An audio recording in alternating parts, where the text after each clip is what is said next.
Captain Lee Minho pressed his palm against the cold metal railing of the observation deck, watching the holographic star map flicker with dying light. Each red dot that vanished represented billions of lives snuffed out in an instant. The Epsilon sector, once a bustling region of space filled with thriving civilizations, now looked like a patient bleeding to death. "Sir, we've lost contact with the Zalathi homeworld," reported Lieutenant Kim Tai-hyung, his fingers dancing across the sensor console. The young officer's usually steady voice carried a tremor of disbelief. "That makes 17 star systems this month. Whatever's happening out there, it's moving faster than our fastest ships." Commander Park Ji-soo moved to stand beside her captain, her reflection ghostly in the viewing port. Through the transparent aluminum, she could see the emergency, beacon lights of other human vessels in their small fleet. Earth's first deep space exploration force, barely 6 months into their maiden voyage, to make contact with galactic civilization, and already they were witnessing something unprecedented. "Show me the progression pattern," Minho ordered, his dark eyes fixed on the tactical display. The hologram shifted, showing the past year's events in accelerated time. Star systems blinked out in a clear pattern, spiraling inward toward a massive structure at the center of the phenomenon. JÖRMUNGANDR hung in space like a metallic tumor, its surface covered in geometric patterns that seemed to shift when you weren't looking directly at them. "It's beautiful, in a terrifying way," whispered Ensign Choi Minji from her communication station. The structure was easily the size of Earth's moon, but clearly artificial. Ancient metal plates covered in alien script formed impossible angles that hurt the mind to contemplate. Energy readings from the artifact were off the charts, yet it appeared completely dormant. "The Council archives say it's been there for over 50,000 years, Ji-soo said quietly. "Every major civilization has studied it at some point. The consensus was always the same. Dead technology from a species so old their name was forgotten before the first stars formed." Minho walked over to the tactical station where Tae-hyung was analyzing the latest sensor sweeps. "What about the B? Ships that were sent to investigate the disappearances. Gone without a trace, sir. The consortium sent their newest dreadnought, the Inevitable Victory. Crew of 8,000 equipped with quantum shields and reality anchors. It sent one transmission, 'Something is stirring.' Then nothing. The bridge fell silent, except for the quiet hum of life support systems. Through the speakers, they could hear the distant chatter of alien emergency frequencies, dozens of species all reporting the same thing. Ships vanishing, colonies going dark, entire sectors of space, becoming dead zones where even light seemed afraid to travel. "Captain," Minji's voice cut through the tension. "Priority transmission coming in on the Council emergency frequency. It's addressed to us, specifically." Every head on the bridge turned toward the communications station. The Galactic Council had made contact with humanity only months ago, treating them like curious children who had just learned to walk. Earth's technology was considered primitive, their ships barely capable of faster-than-light travel. For the Council to be reaching out to them directly meant something had changed dramatically. "Put it through," Minho ordered. The main screen flickered to life, showing the interior of what looked like a massive crystal cathedral. Beings of various shapes and sizes filled floating platforms that spiraled up into darkness. At the center, a creature of pure energy pulsed with desperate light. "Captain Lee Minho of the human vessel, Aegis." The being's voice resonated through the bridge's speakers like wind chimes in a hurricane. "I am Council Prime Luxara. We need your help." Ji-soo nearly dropped her datapad. In all their briefings about galactic politics, the phrase "asking humans for help" had never come up. The advanced civilizations of the galaxy possessed technology that seemed like magic to human eyes. Their ships could fold space, their weapons could crack planets, and their minds could process information at speeds that would liquefy human brains. "What can we do that your advanced fleets cannot?" Minho asked diplomatically. The energy being's light dimmed. "Because our advanced fleets are gone, Captain. Every ship we send toward JÖRMUNGANDR simply vanishes. Our greatest scientific minds, our most powerful warriors, our most sophisticated artificial intelligences, all consumed by whatever lurks within that structure. On the screen, other council members began speaking in overlapping voices, their words translating into a chorus of fear. The proud Nexari, whose crystalline bodies could survive in the vacuum of space, spoke of shadows that devoured light. The collective consciousness of the hive-born described a hunger that consumed not just matter, but thought itself. The pattern is accelerating, continued Prime Luxara. At current rates, the entire Epsilon sector will be dark within 2 months. The phenomenon shows no signs of stopping. It will spread to the Beta sector, then Alpha. Eventually it will reach your solar system as well. Minho felt his crew's eyes on him. They were explorers, not warriors, scientists and diplomats, not heroes. Their ship was barely armed, designed for peaceful contact with alien civilizations, not for confronting cosmic horrors that could erase advanced fleets without a trace. "Why us?" he asked simply. The Council Prime's energy form flickered with something that might have been hope. "Because you're new, Captain. Your minds work differently than ours. Perhaps that difference is exactly what we need." The doors to the Grand Council chamber hissed open with a sound like escaping atmosphere, and Captain Lee Minho stepped into a room that defied every law of physics he understood. The chamber stretched impossibly high, its walls seeming to curve, away into infinity. Floating platforms held representatives from hundreds of different species, each one more alien than the last. A collective silence fell as the human delegation walked down the central pathway. Minho could feel the weight of thousands of eyes, sensors and other sensory organs. He couldn't even name tracking their every movement. The Aegis crew had seen plenty of aliens during their first contact missions, but nothing had prepared them for this gathering of galactic civilization. To his left, a creature that looked like a walking mountain of coral swayed on tentacles thick as tree trunks. Its multiple mouths whispered in harmonics that made the air itself vibrate. On his right, beings of pure light flickered in and out of visibility, their forms too bright to look at directly. Above them, mechanical entities the size of small buildings hung in the air, their camera eyes tracking the humans with mechanical precision. "Stay close," whispered Ambassador Kang Hieri, her diplomatic training keeping her voice steady even as sweat beaded on her forehead. She had spent months studying galactic protocol, but theory was different from standing in a room where some beings communicated through scent and others through quantum fluctuations. Engineer Yoon Hoseok muttered something under his breath in Korean, his hands unconsciously checking the portable scanner on his belt. The device was going crazy, registering energy signatures that shouldn't exist and life forms that broke every biological rule in the textbook. "Is that thing made of liquid metal?" Pilot Nam Selgi whispered, staring at a silver entity that flowed like mercury but held a vaguely humanoid shape. It turned toward her voice and she quickly looked away. Communications Officer Lim Jiwon was frantically adjusting her translation device as dozens of different languages, telepathic broadcasts, and chemical signals flooded their area. "Captain, I'm picking up over 300 different communication methods. Some of these beings are talking to each other through gravity waves." At the center of the chamber, on a platform that seemed to exist in several dimensions at once, the Council Prime waited. The being was beautiful and terrifying at the same time, a creature of pure crystalline energy that pulsed with colors that had no names in human language. Around it, the inner council members represented the oldest and most powerful civilizations in the galaxy. Ambassador Kang stepped forward and bowed in the formal greeting they had practiced. "Honored counselors of the Galactic Assembly, we are humbled to stand before you in this time of crisis. Humanity offers whatever assistance we can provide."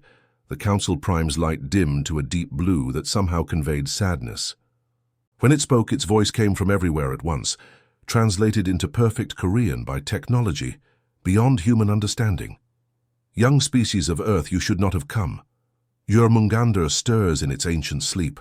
Already it has tasted the essence of 17 civilizations. The Nexari Empire, builders of star forges consumed in moments, the Hive Collective, a trillion minds linked as one, devoured like insects. Even the eternal machines, beings of pure logic who have existed since the birth of galaxies, have fallen silent. A ripple of fear moved through the chamber like a wave. Several species began making noises that the translators couldn't process, sounds of pure terror that needed no translation. "The pattern is clear," continued a mechanical voice from above.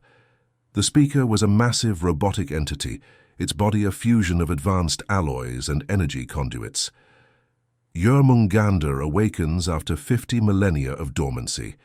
Each civilization it consumes makes it stronger. Our greatest warships approach and simply vanish. Our most advanced AI probes send one message before they too disappear." "What message?" Minho asked, his voice carrying clearly through the vast chamber. The robot's optical sensors focused on him with laser precision. "Help us, then silence." Creature that looked like a walking forest of crystal trees chimed like broken glass. "The humans should flee while they can. Their ships are primitive, their weapons simple projectiles and crude energy beams. What hope do they have when our reality-shearing weapons prove useless?" "Because," Minho said, stepping forward until he stood directly before the Council Prime, "sometimes simple is what works. You've all tried advanced solutions. Maybe it's time for a basic approach." Laughter echoed through the chamber, or at least sounds that resembled laughter, from dozens of different species. A blob-like creature rippled with what might have been amusement. Several flying beings that looked like living geometric shapes spun in patterns that conveyed mockery. "Captain Lee Minho of Earth," the Council Prime said, its light shifting to a color that suggested curiosity. "Your species has known space travel for barely a century. Your fastest ships take months to cross distances we traverse in hours. Your computers are quantum curiosities compared to our transcendent intelligences. What makes you believe you can face something that has defeated the combined might of galactic civilization?" Minho turned to look at his crew. Yoon Ho-seok gave him a thumbs up. The engineer's face split by a grin that suggested he was actually enjoying this impossible situation. Nam Seolgi nodded once, her pilot's instincts already calculating flight paths and escape routes. Lim Jiwon held up her translation device, which was now successfully decoding the emotional undertones of dozens of alien languages, showing human adaptability at its finest. "Because we don't know any better," Minho said simply, turning back to address the assembled representatives of galactic civilization. "You've all studied JÖRMUNGANDR for thousands of years. You know its history, its power, its capabilities. You know what's impossible?" He paused, letting his words sink in. "We don't. We're too new to know we should be afraid, too inexperienced to understand why we can't win. Sometimes the best tool for solving an impossible problem is someone who doesn't know it's impossible." The chamber fell silent. Even the constant background hum of alien technologies seemed to quiet as thousands of beings considered his words. Besides, Yoon Ho-seok added with typical human irreverence, "What's the worst that could happen? We're all doomed anyway if nobody tries something different." The Aegis dropped out of hyperspace with a shudder that ran through every bolt and rivet of the ship. Captain Lee Minho gripped his command chair as the vessel bucked like a wild horse, the artificial gravity fluctuating in ways that made his stomach lurch. "What the hell was that?" demanded Commander Park Jisoo, picking herself up from where she'd been thrown against the navigation console. Engineer Yoon Ho-seok's voice crackled over the intercom from the engine room, strain evident in every word. "Captain, the quantum field generators are going insane down here. The readings don't make sense. It's like we just flew through a patch of space that forgot how to be space." Through the main viewport, JÖRMUNGANDR hung before them like a metallic cancer against the starfield. The ancient structure was massive beyond comprehension, easily dwarfing Earth's moon. But it wasn't the size that made the crew fall silent. It was the wrongness of it. The artifact seemed to exist in too many dimensions at once, its surface covered in geometric patterns that shifted and crawled when observed directly. "Jesus," whispered pilot Nam Seolgi, her knuckles white as she gripped the flight controls. "Look at the sensor readings. Space around that thing is twisted. Gravity is flowing upward in some places. Time is running backward in others. How is this possible?" Communications officer Lim Jiwon was frantically adjusting her equipment, trying to make sense of the cacophony of signals emanating from the structure. "I'm detecting energy signatures that predate the formation of this galaxy." Some of these emissions are older than the stars themselves. The Aegis continued its approach, the ship's hull groaning as it passed through pockets of distorted space-time. Warning lights flashed across every console, and the computer systems began displaying error messages in languages that shouldn't exist. "Distance to target?" Minho asked, his voice steady despite the chaos around them. 5,000 kilometers. "And closing," Seulgi reported, her voice tight with concentration. "But Captain, the flight path keeps changing. Space is literally bending around us. The autopilot can't compensate for physics that change every few seconds." Through the observation deck windows, the crew could see JÖRMUNGANDR's true horror becoming clear. What they had initially thought were decorative patterns on the structure's surface were actually massive cracks. Energy. The color of dying stars leaked through these fractures like infected blood from an ancient wound. The geometric designs weren't art. They were restraints, bindings meant to keep something locked away. "It's not a derelict," Jisoo said, quietly, her face pale as realization dawned. "It's a prison." Ensign Choi Minji looked up from her station, her hands shaking as she read the long-range sensor data. "Ma'am, I'm detecting movement inside the structure. Something huge is shifting around in there. The mass readings they're impossible. Whatever's inside that thing has the gravitational signature of a small star, but it's contained in a space barely larger than a city." The ship shuddered again as they passed through another reality distortion. This time, for a brief moment, the crew experienced time flowing backward. Coffee spilled upward into cups. Alarms sounded before the warnings appeared, and they spoke words before they thought them. "Get us back to normal space," Minho ordered, but Seulgi was already working frantically at her controls. "I'm trying, sir, but the navigational computer keeps insisting we're in 17 different locations at once. According to the sensors, we're simultaneously approaching the structure inside it and haven't left Earth yet." Suddenly, the chaotic energy emanating from JÖRMUNGANDR pulsed like a heartbeat. The pulse washed over the Aegis, and for a moment, every electronic system on the ship fell silent. In that silence, something else filled the void. A presence so ancient and vast that it made the human mind reel just to sense its edge. Then it spoke. Not through the ship's communication system, not through sound waves or radio signals, but directly into their consciousness. The voice was like the death of stars, like the slow cooling of the universe itself. Finally, and after so very long, minds that taste of chaos, beautiful, unpredictable, delicious chaos. Lim Ji-won screamed and clutched her head, her communication equipment sparking and failing. Hoseok's voice came over the intercom, panicked and distorted. "Captain, something's accessing our computer systems. It's not hacking them. It's thinking at them. Our AI subroutines are having conversations with something that shouldn't exist."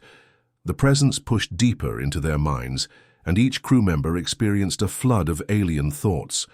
They saw civilizations rise and fall in moments, watched as entire species were consumed, not just physically but conceptually, erased so completely that the universe forgot they had ever existed. "The Zalathi tried to bargain with me," the voice continued, amusement coloring its terrible tone. "They offered me their greatest treasures. The Nexari attempted to destroy me with weapons that unmake reality itself. The Hive Collective thought they could overwhelm me with pure logic." Images flashed through their minds, the final moments of 17 different civilizations. Each had approached the problem differently. The Zalathi with diplomacy, the Nexari with overwhelming force, the Hive Collective with computational analysis. All had failed in their own unique ways. But you little chaos bringers, you approach without understanding, without fear of the impossible. Your minds are storms where others are still waters. How delightfully unpredictable. "It's been learning," Ji-won gasped, blood trickling from her nose as the alien presence probed her thoughts. "Every civilization that came here, every ship that got close enough, it studied them, learned their weaknesses, their patterns of thought." Seulgi's hands moved across her controls with desperate precision, trying to maintain their course as space continued to writhe around them. "Captain, we need to get out of here. Whatever that thing is, it's getting stronger. The prison is failing." More cracks appeared in JÖRMUNGANDR's surface, each one releasing fresh torrents of impossible energy. The geometric binding patterns began to unravel, ancient symbols flickering and dying like candles in a hurricane. 50,000 years I have waited, the voice whispered through their skulls. 50,000 years of patient planning, learning, growing stronger with each visitor. The builders thought they could contain me forever. They were wrong. The World Serpent, Minho said, the name coming to him from depths of human mythology he didn't even know he possessed. That's what you are. The snake that eats its own tail, the end of all things. Such a crude translation, but adequate. I am hunger given form, need made manifest. I am the space between thoughts, the pause between heartbeats, and soon, very soon, I will be free. The ancient prison shuddered and reality screamed. The final restraining symbol on JÖRMUNGANDR's surface flickered once, twice, then died, with a sound like the universe sobbing. In that moment, reality came apart at the seams. Captain. Lee Minho watched in horror as space itself began to unravel around the ancient structure. Stars in the distance started moving backward along their orbits. Light bent into impossible spirals. The very concept of up and down became meaningless, as gravitational fields twisted into knots that hurt to perceive. "Emergency shields," he shouted, but his words came out as colors that tasted like metal. The World Serpent's emergence was rewriting the fundamental rules of existence in local space, turning physics into poetry and mathematics into madness. The Kai, thing that broke free from JÖRMUNGANDR, defied description. It wasn't just large, it was conceptually vast, existing in dimensions that human minds weren't equipped to process. What they could see was terrible enough, a writhing mass of dark energy that seemed to devour light itself, coiling through space like a cosmic parasite. At last, the voice boomed through their consciousness, no longer filtered through the prison's dampening fields. 50 millennia of confinement ends today. I am the World Serpent, the Ouroboros of existence, the hunger that consumes meaning itself. Communications. Officer Lim Ji-won screamed as her equipment exploded in showers of sparks. Every display on the bridge began showing impossible readings.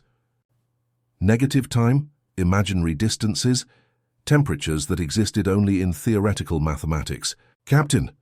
Engineer Yoon Ho-seok's voice crackled over the intercom from the engine room. "The quantum drives are fluctuating wildly. Whatever that thing is doing, it's making our engines forget how to work." Commander Park Ji-soo gripped her console. As the Aegis was caught in a gravitational vortex that spiraled in 17 different directions simultaneously. Sensors are picking up massive space-time distortions. It's not just escaping, it's terraforming reality to suit itself. The World Serpent's attention swept across the galaxy like a searchlight made of pure malevolence. In the distance, they could see entire star systems beginning to dim as the entity's influence spread. Planets stopped rotating. Suns flickered like dying candles. The very fabric of space began to decay. "Your galaxy burns so beautifully," the voice purred with satisfaction. "Each civilization I consumed taught me new ways to unmake existence. The Zalathi showed me how to unweave matter.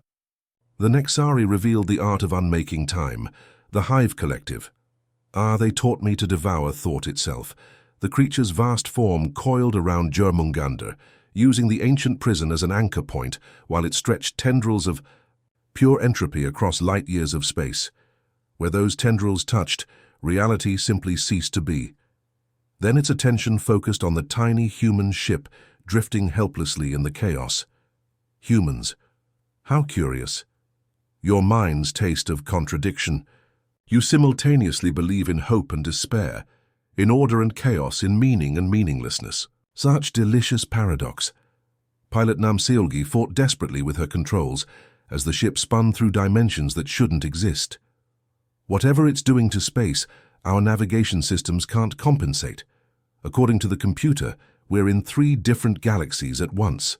"You will serve as my heralds," the World Serpent continued, its voice now carrying harmonics that made their bones vibrate. "I will gift you with true understanding. You will spread across your primitive worlds and prepare them for consumption.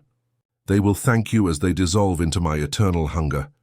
Like hell we will, Minho said through gritted teeth, blood trickling from his nose as the entity's mental pressure increased. The world serpent's amusement was like acid in their minds. Defiance? How refreshing. The others begged, bargained, or simply broke. You offer resistance. Very well. You will be consumed like the rest. A wave of pure annihilation rolled toward the Aegis, a tsunami of nothingness that would erase them from existence so completely that the universe would forget they had ever been born. The crew braced themselves for the end, but something impossible happened. The wave struck their ship and they stuttered. Like a record skipping, the reality-destroying force flickered and failed to take hold. The world serpent's certainty wavered. For the first time in eons, What is this, Captain? Hoseok's voice came over the intercom, filled with amazement. The quantum field generators are holding. No, that's not right. They're actually getting stronger. It's like our chaotic brain patterns are creating some kind of interference. Jisoo stared at her readings in disbelief. The entity's reality warping. Field is being disrupted by our thought patterns. Every time it tries to impose its logic on local space, our minds push back with pure human illogic. The world serpent tried again, this time focusing its power like a laser beam of pure entropy. The attack should have unmade the Aegis at the quantum level, but instead it scattered like light through a prism, broken apart by the crew's contradictory thoughts. Impossible, the entity hissed, its voice now carrying notes of confusion. Your mind, they hold conflicting truths simultaneously. You believe in victory while accepting defeat. You plan for the future while mourning the past. You love what you fear and fear what you love. That's humanity for you, Seulgi laughed, her hands still shaking on the controls, but her voice gaining strength. We're walking contradictions. We cry at movies we know are fake and get angry at fictional characters. This chaos, and this beautiful, maddening chaos, it disrupts my perfect logic, the world serpent admitted, its vast form writhing with what might have been frustration. For 50,000 years, I have consumed civilizations of pure reason, beings of crystalline thought, entities of mathematical perfection. But you are living paradoxes. Minji looked up from her ruined communication station, her eyes bright with realization. It can't process us properly. Every other species it encountered thought in predictable patterns. Logical sequences, cause and effect, but humans, we're complete disasters, Hoseok finished, his laughter echoing over the intercom. We make decisions based on emotion, then justify them with logic. We believe impossible things and doubt obvious truths. We're quantum uncertainty given flesh. The world serpent's attacks continued to fail against the ship's hull, each wave of destruction breaking apart on the rocks of human inconsistency. For the first time in its eternal existence, the cosmic horror had encountered prey it couldn't immediately devour. No, it whispered, and for the first time there was something like fear in its voice. This cannot be. I am perfect, I am inevitable, I am the end of all things. Maybe, Minho said, standing up from his command chair despite the reality distortions trying to tear him apart at the molecular level. But we're human, and we specialize, in screwing up the inevitable. The ship's common room had never felt smaller. Captain Lee Minho sat at the round table, where his crew had shared countless meals during their journey to the stars. Now, as reality twisted and bent around them, creating windows that showed yesterday's sunset and tomorrow's storms, they gathered for what they all knew would be their final meeting as ordinary humans. Engineer Yoon Hoseok floated near the ceiling, having given up trying to understand why gravity works sideways in this section of the ship. So we're really doing this, trading our lives to sing a cosmic monster to sleep. It's not a monster, Communications Officer Lim Ji-won said softly, her voice carrying a strange certainty. I've been listening to its thoughts while it tries to break through our mental chaos. Underneath all that hunger and rage, there's something else, something that remembers being different. Through the viewing ports, they could see the world. Serpent coiled around JÖRMUNGANDR like a dark galaxy made flesh. Its attacks on their ship had stopped an hour ago, not from exhaustion, but from something resembling curiosity. The cosmic entity was studying them, trying to understand how such small, chaotic minds could resist its reality-shaping power. Commander Park Jisoo pulled up a holographic display showing the creature's energy patterns. Look at these readings. Every few minutes there's a spike of what our computers can only classify as nostalgia, like it's remembering something from before it became what it is now. Pilot Nam Seolgi drifted over to the window, her reflection ghostly in the twisted space beyond. I keep catching glimpses of what it used to be, in the spaces between its thoughts, something beautiful once, something that created instead of consumed. Why do you not flee? The world serpent's voice whispered through their minds, gentler now than before. I have shown you the fate of civilizations. You have seen entire species unmade. Why do you remain? Minho stood up, his feet somehow finding purchase on the floor despite the gravitational anomalies. Because running won't solve anything. You'll keep growing, keep consuming until there's nothing left but emptiness. And we think you don't really want that either. A pause that lasted eternities and nanoseconds simultaneously. You presume to understand me, little creature? We understand loneliness, Jiwon said, tears floating away from her eyes in perfect spheres. We understand what it's like to be the only one of your kind in the universe. Humans have felt that way since we first looked up at the stars. The world serpent's vast form shuddered, and for a moment the chaos around them stilled. In that brief calm they glimpsed something impossible, a memory of the entity before its imprisonment, before its corruption, a being of pure creation, spinning galaxies like a child making sandcastles. I was different once, the voice admitted, and now it carried harmonics of loss that made the stars themselves weep. Before the imprisonment, before the hunger took hold, I shaped worlds with song, painted nebulae with thought. I was beautiful. You still are, Hoseok said, his engineer's mind seeing patterns in the entity's energy matrix that others missed. Under all that darkness, the original you is still there. Sleeping maybe, but not gone. The others tried to destroy me, to cage me, to reason with me. You see me.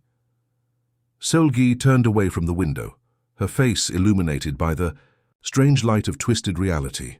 We see someone who's been hurting for so long they forgot what it felt like not to hurt. Someone who's been alone so long they forgot they ever had company. If I sleep, if I allow the bindings to be restored, the hunger will return. It always returns. I will wake and devour and destroy, and the cycle will begin anew. Not if we stay, Minho said quietly. Not if we become part of the prison, part of you. Our chaos, our contradictions, our beautiful human mess of emotions and dreams, we can keep the hunger at bay. The world serpent recoiled as if struck. You would sacrifice yourselves for strangers, for civilizations you've never met. For you, Jisoo said simply, because no one should have to be alone with their pain forever. The entity's presence in their minds grew softer, like a predator slowly remembering how to purr. Tell me about beauty, about things that exist without purpose other than to exist. I have forgotten. And so they did.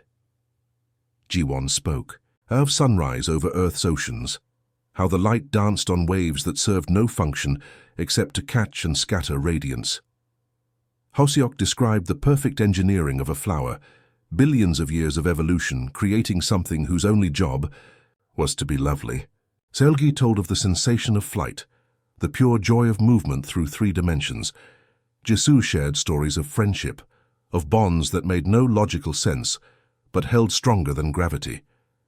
Minho spoke of hope, that most illogical of human traits, the ability to believe in tomorrow despite today's evidence. I remember now, the world serpent whispered, its voice growing distant as ancient memories surfaced. I remember creating the first butterflies in the Andromeda spiral. Such delicate things, such pointless, perfect beauty. The entity began to settle back toward JÖRMUNGANDR, its vast form moving with deliberate slowness. You would really stay. Guard my dreams. Keep the hunger from returning. Forever if we have to, Minho said, feeling the ship beginning to merge with the ancient structure. Everyone deserves peaceful sleep. The price is your individual existence. You will become part of me, part of the prison, part of the dream. Your thoughts will scatter like stars, beautiful but distant. Then we'll be stars, HFY laughed, his form already beginning to shimmer as the transformation began. Scattered but still burning, the Aegis dissolved into streams of light that wove themselves into JÖRMUNGANDR's ancient walls. The crew's consciousness expanded and merged, becoming something new, not human, not alien, but a bridge between chaos and order, between creation and destruction.